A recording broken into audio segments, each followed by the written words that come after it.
આજે તો સવારમાં વહેલા ઉઠીને નાહી ધોઈ લીધા છે ને આપણે નાહી ધોઈને તિલક કરી લઈએ મસ્તી મજાનું. પછી આપણે ઘરે દીવાબત્તી કરી લઈએ. બાકી બધા પગે લાગી લેજો ને ભાઈ આપણે ગામમાં જવાનું છે શિવ મંદિરે ને સવારમાં ભાઈ નંદી મહારાજના દર્શન થઈ ગયા છે ને ભાઈ મહાદેવના પણ દર્શન કરી લે બધાય ને ભાઈ લોકોની ભીડ પણ બહુ છે તમે જોઈ શકો. આજે તો શ્રાવણ મહિનાનો પહેલો સોમવાર છે આજે ને વરસાદ પણ ચાલુ થઈ ગયો તમે જોઈ શકો છો કેટલો બધો વરસાદ આવી રહ્યો છે ને અમારા ભાઈ ગામમાં મોરલા બહુ છે તમે જોઈ શકો છો ને મોરલા કેવા મસ્તીના બોલી રહ્યા છે વરસાદ ચાલુમાં ને મારા ગામનું લોકેશન બતાવું કેવું મસ્તીનું લોકેશન તમે જોઈ શકો છો ને ભાઈ ગામમાં કોણ કોણ રહે છે મને કમેન્ટ કરી દેજો. ભાઈ ગામમાં રહેવાની કાંઈક અલગ જ મજા છે ભાઈ ગામડાની મજા.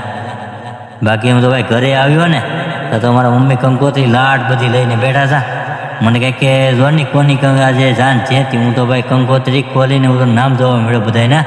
તો આ તો ભાઈ 2 જણાની જાન હતી. આ તો આપણે ભાઈ જાનમાં જવું પડશે ને ભાઈ કેટલી બધી કંકોત્રી ભેગી કરી લીધી છે તમે જોઈ શકો છો. લાડ ભેગી થઈ ગઈ ભાઈ ત્યાં જાઉં ત્યાં રહેવા દેવું ને ભાઈ મારા મમ્મી કહે કે આમાં નામ જોની કોણ કોણ આપણી જાનમાં આવેલા છે. મેં તો બધા નામ જોઈ લીધા. પછી તો આપણે જાનમાં જવા માટે નીકળી ગયા ને ભાઈ જોઈ શકો છો કે ગામમાં આવું કાંઈક છે બધું. આપણે ગાડી લઈને મારો ભાઈ ને બધા નીકળી ગયા છે ને ભાઈ રસ્તામાં ભાઈ બીજી જાન મળી ગઈ તમે જોઈ શકો છો. પછી લોકો રસ્તામાં રોકીને બેઠા હતા જોઈ શકો છો ભાઈ આવું બધું વાતાવરણ હતું ને ફાઇનલી આપણી જાન થઈને ત્યાં પહોંચી ગયા છે જોઈ શકો છો ને ભાઈ સાયદ તો અંદર ગળી ગઈ હતી ને બાકી માંડવામાં જોઈએ તો રાજાનું ઓલાડી નહોતા.